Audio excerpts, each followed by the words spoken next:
My name is Aaron. Today I wanted to talk a little bit about some weird time signatures, why I think they're important, why I think they're cool to explore, and things like that. In the background, I am playing a band that I think explores weird time signatures, probably the most totally of anyone that I know today, which is Covet, and it's FLRS. This is the sleeve. This is the cover. FLRS by Covet, my favorite album of theirs, although their newest album was also really good. But yeah, they do a good job. So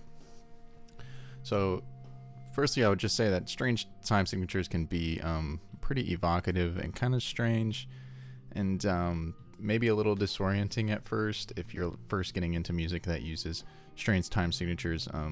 But I think dissecting them and understanding them as a songwriter and as a musician is pretty important in understanding kind of the feelings that they impart and what they do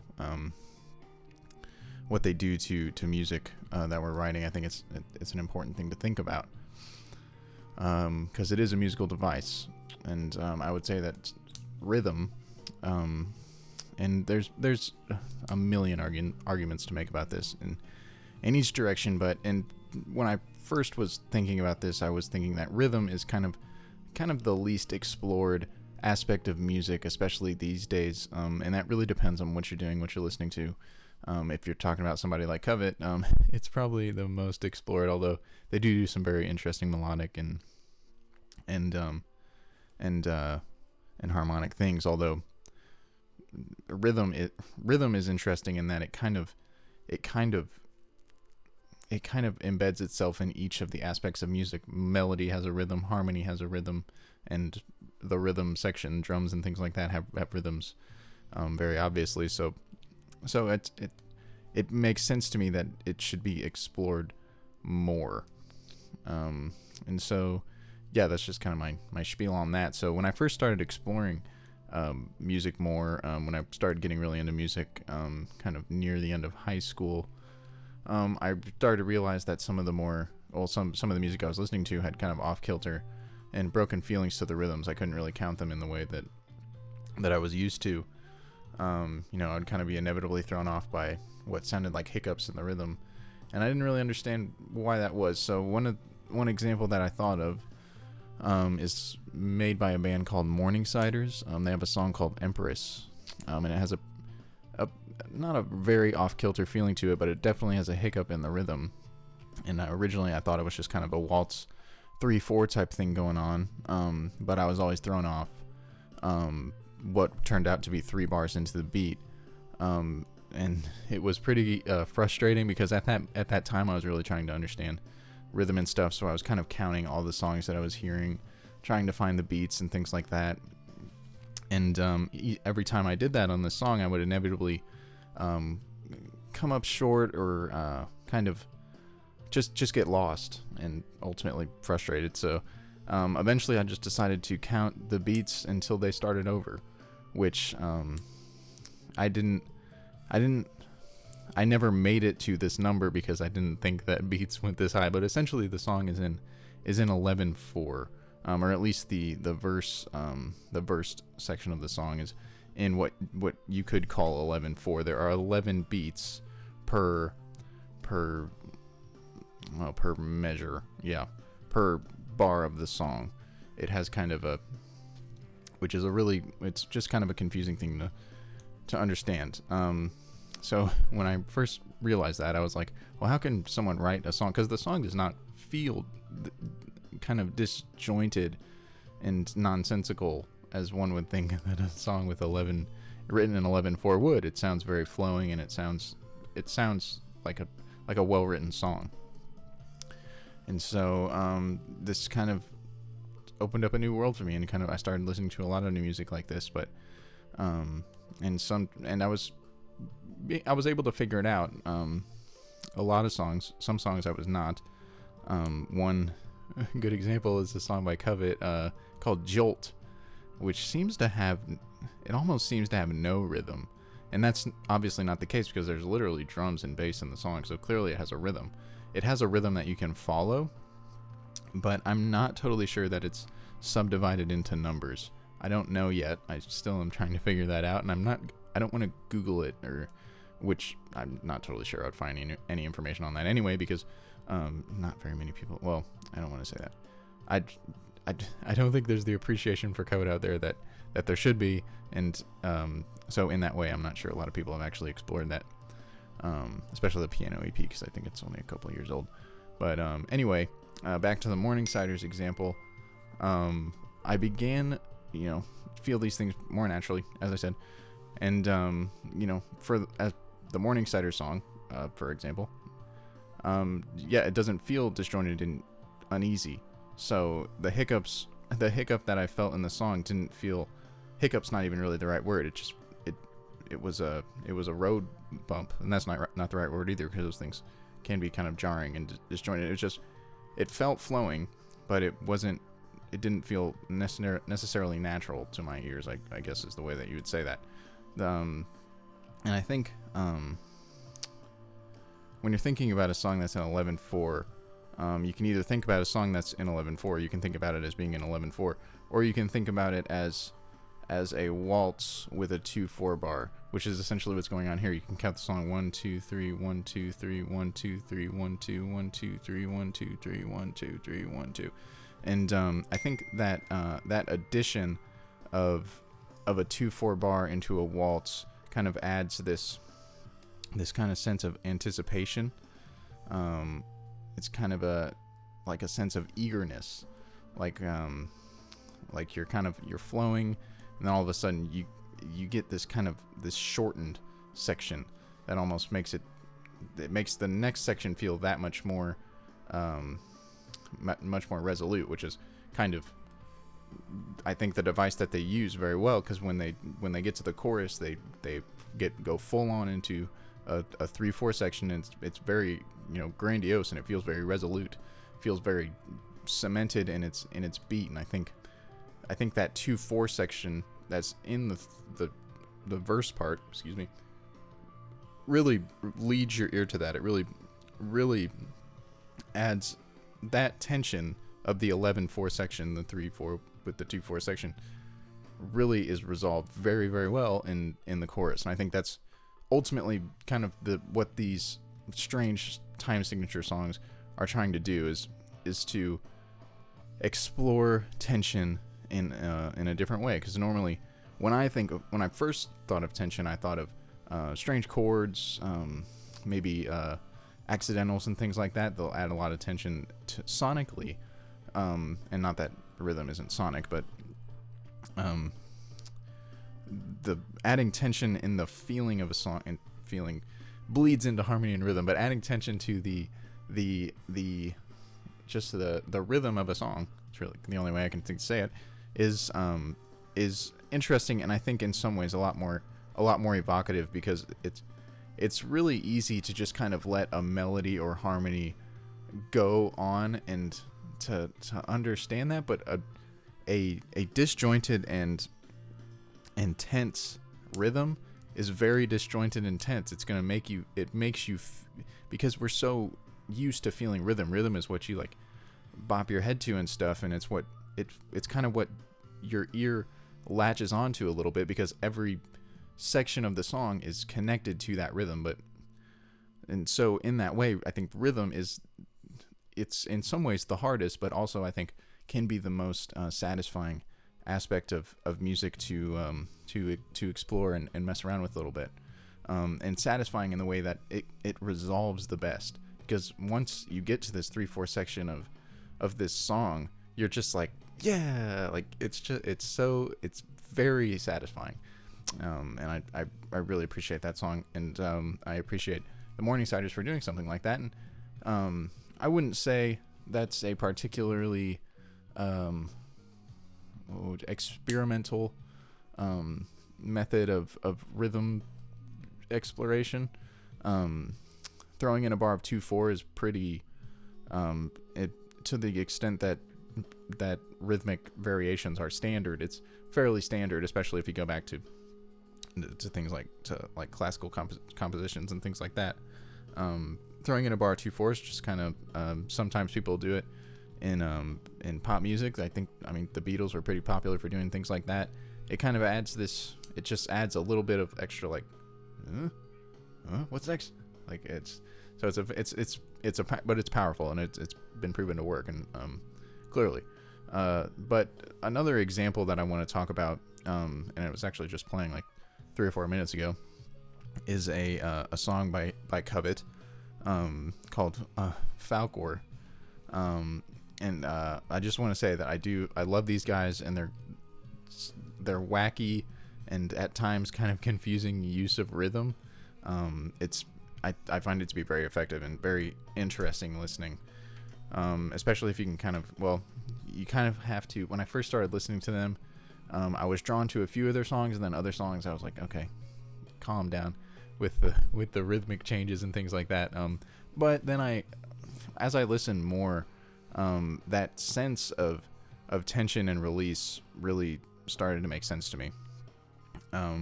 Like this song that's playing now, for example, it's called Howl, and it has that sense. Like this is actually a great example. This section,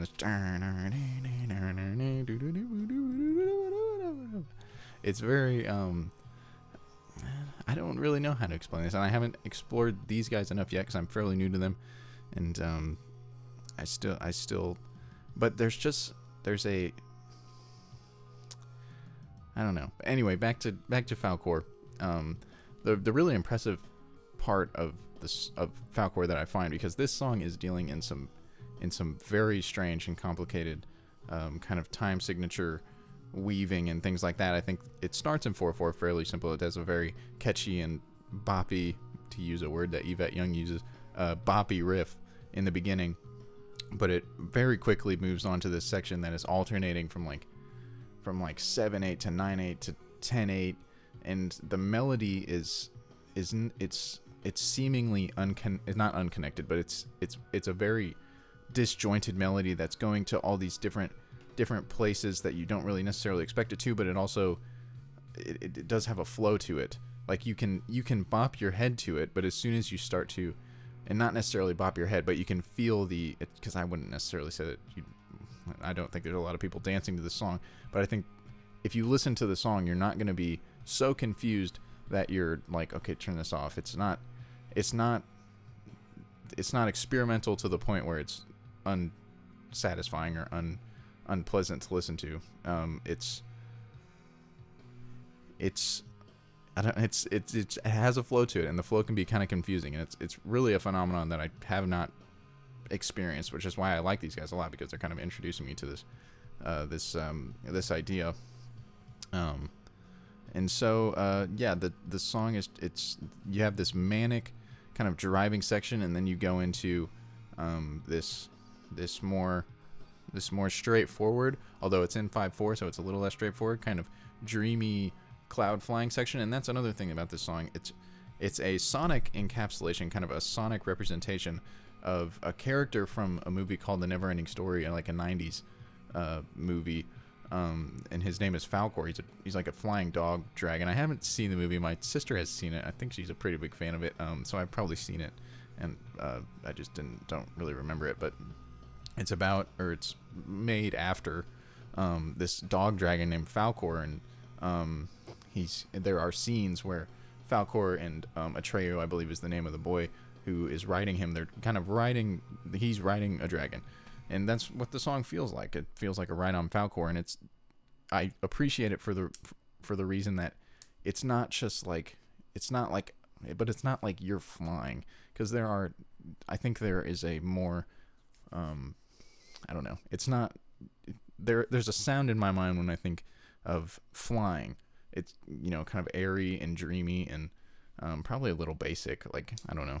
But this song, if you're riding on a dragon, it's not just going to be like a dreamy flying experience. It's going to be like super exhilarating and adrenaline pumping and probably a little unpredictable. And I think they captured that like so well, but also very captivating. Like you're never going to forget that you went on a ride on a dragon. And obviously no one's riding dragons, but that's kind of it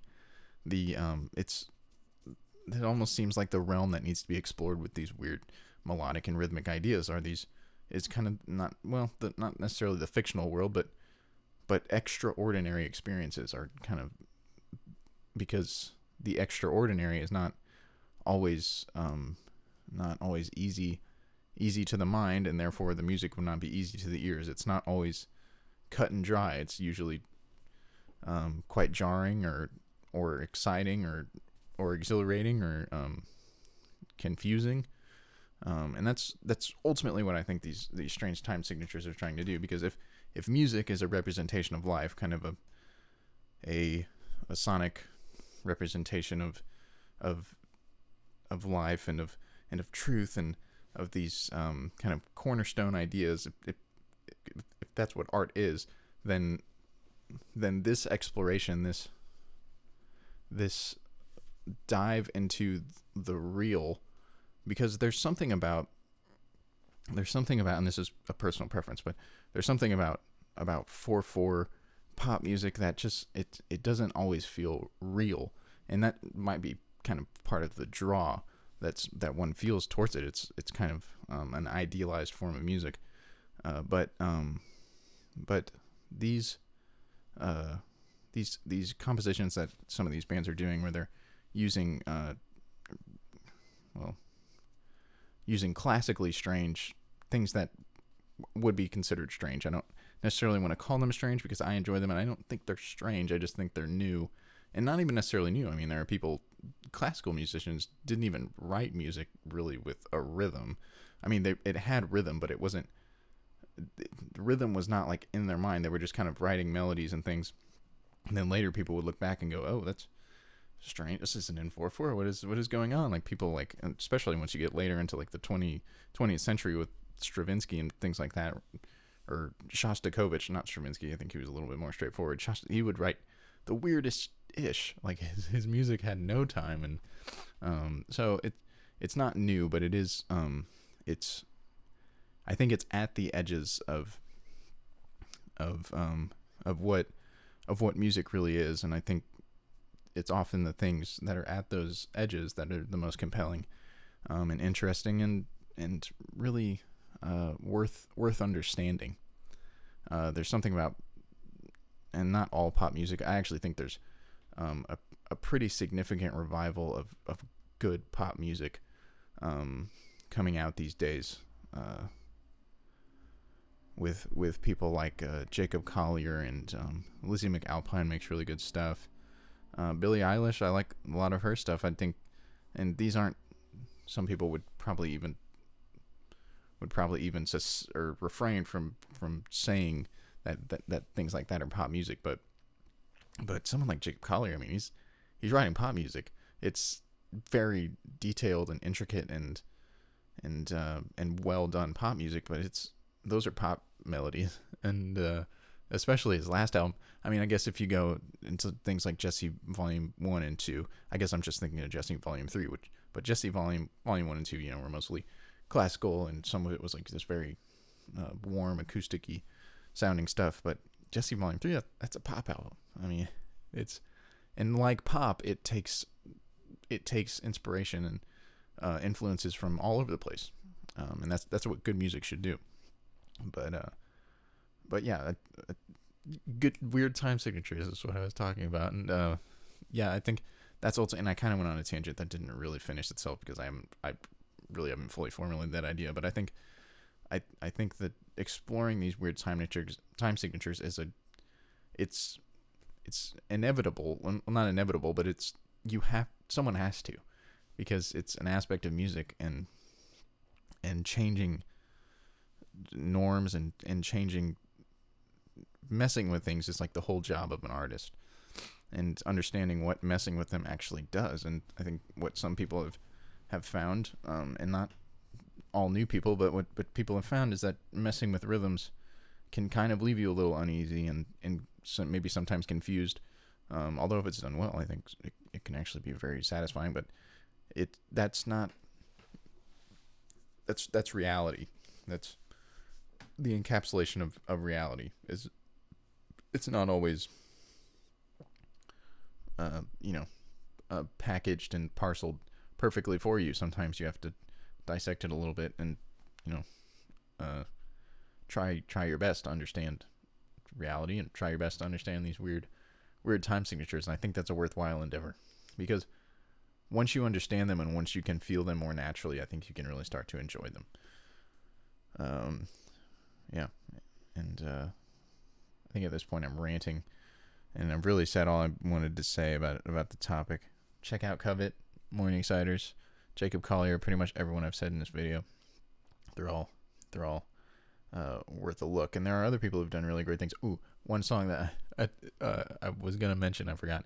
American Football, who do interesting things with them, but there's one song they made called Never Meant, which is in 12, I think it's 12/12 or 12/4. I don't necessarily know how to notate it correctly, but essentially you can count the song in 3/4 or in 4/4, and you'll always end up, it's like this weird polyrhythmic, that might even be polymetric. I think that's what that means. I don't know, but it's a very cool song. I would check it out, and you can count it in 3/4, 4 bars of 3/4, or 3 bars of 4/4, and you'll always end up on a beat, on beat 1, after the 4 or 3 bars respectively. Yes, said that correctly. But yeah, so that's a really cool song. American Football is also a really cool band. I enjoy their music. They write cool stuff. Toe does some interesting rhythm stuff. A lot of these math rock bands do cool rhythm stuff.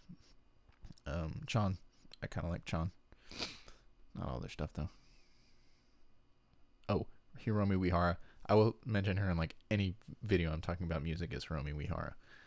She is like, might be my favorite musician of all time. Like, her ear and her virtuosity and she has just integrated music so well into her brain, and like melody and harmony and rhythm and even just like the expressiveness of it. It's very enjoyable. There's a song called Notes from the Past that she did a long time ago with her band called Sonic Bloom, where if you're interested in these rhythmic ideas, and really if you're interested in music, I would say check it out, because it's not just the rhythm, it's the melody. She has this crazy good guitar player who's playing this weird like double neck. I think one neck's fretless, one's not, and he's doing really cool melodic stuff, and she's doing like crazy harmony stuff and awesome melodies. And it's an excellent blend of like different genres. At one point they're like, she's like this world-class classical and jazz pianist, and at one point they go into like a ska section, like, and she's doing like crazy jazz riffs over it, like, and it sounds so good. And she's I can't say enough about her. Literally anytime I'm talking about music, I'm like, oh, Hiromi Wihara. I'll find a way to jam her into whatever I'm talking about, because she's aces. She's amazing. Can't say enough. And that's it. I just went on another extra rant, but that's what you get. It's what you pay for. It's Saturday, tomorrow's Sunday, and then it's a new week. So I hope everyone has a good week and a good rest of time, and I will catch you later.